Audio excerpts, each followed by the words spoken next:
Hey everyone, it is Tuesday, October 16th, 2012. This is Talk to Me Tuesday, number 64. Not a whole lot to show, so I'm going to try and make this short and sweet. I'm tired, I'm hungry, I'm ready to go to bed. Adventures in paper piecing, unfortunately, I have none. Last week just kind of flew by. My daughter and I did go to see a movie last Wednesday called Frankenweenie. If you haven't seen it, it's really cool. I recommend it. I did enjoy it. She enjoyed it. So we've now seen Frankenweenie and Hotel Transylvania. We were hoping to be able to see Paranorman, but it played on, it was like really short around here in the theaters. I was surprised how quick, it's here one week and gone the next, which was kind of strange, but have to wait for it to come out on DVD. Anyway, so hopefully next week I'll have some paper piecing to show. Other than that, on with what I have done. My son purchased yarn for a pillow, and at the same time he purchased yarn for me to make a Sqwuzzle. And if you're not familiar with Sqwuzzles, all you have to do is look at some of my videos and you'll find it. But you'll see one today. It is a little creature that I came up with myself, and I usually use like a bulky fuzzy yarn. He decided to choose, it was Lion Brand Jiffy in the color Paprika.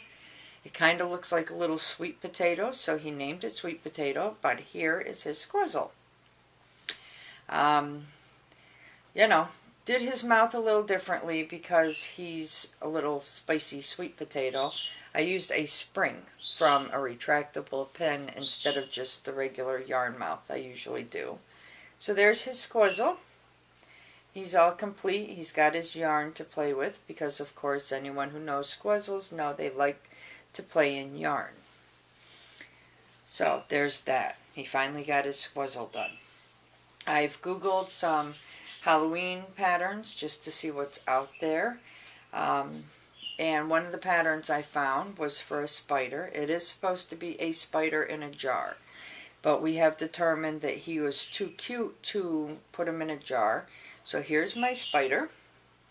I have named him Boris the Spider.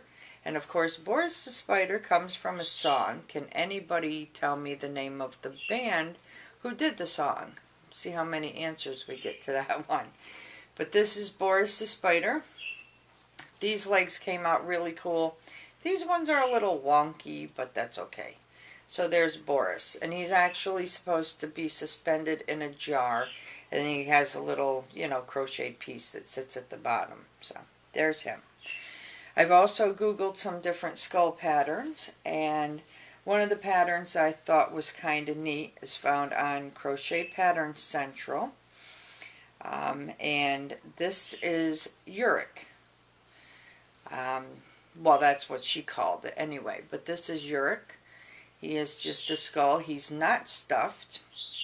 You just make them, and it's a nice stiff crocheted piece, so you don't have to stuff them. And for the eyes, I just did not quite round circles. She actually used ribbon roses to do the eyes. So there is Yorick. I think he came out pretty neat. And then I was looking at different skull patterns for sugar skulls. Excuse me, which there aren't too many of them out there. But I did find a couple patterns, and I tried one last night. And anyone familiar with it, they are from a Spanish holiday for the Day of the Dead. I'm not going to say it in Spanish because I don't know how. But they're actually skulls that are really decorated, really pretty. They have flower shapes and different really nice, brightly colored shapes. And they are made to represent people who have passed. So here is mine. I just did some random stitching on it. I wasn't, really too concerned with being perfect in the stitching. I used 2 tiny little buttons for the eyes, but just, did some little random stitching here and there. There again, I think it's really cool. It came out a little wonky in spots, I noticed, but that's okay. There's that. So, that's basically it. Like I said, a whole lot of crafting going on around here. I'm hoping this week, though, to be able to get out here and do some paper piecing and so on. You know, kind of relax a little bit. It's been crazy. A lot's been going on lately. And I'm also strapped with an AM care in the morning, which means I'm coming home totally exhausted because you're already tired after being there all night, and then you've got to do an AM care on top of that. So, anyway, had some trouble last week getting on to LiveJournal. It would keep loading and loading and loading.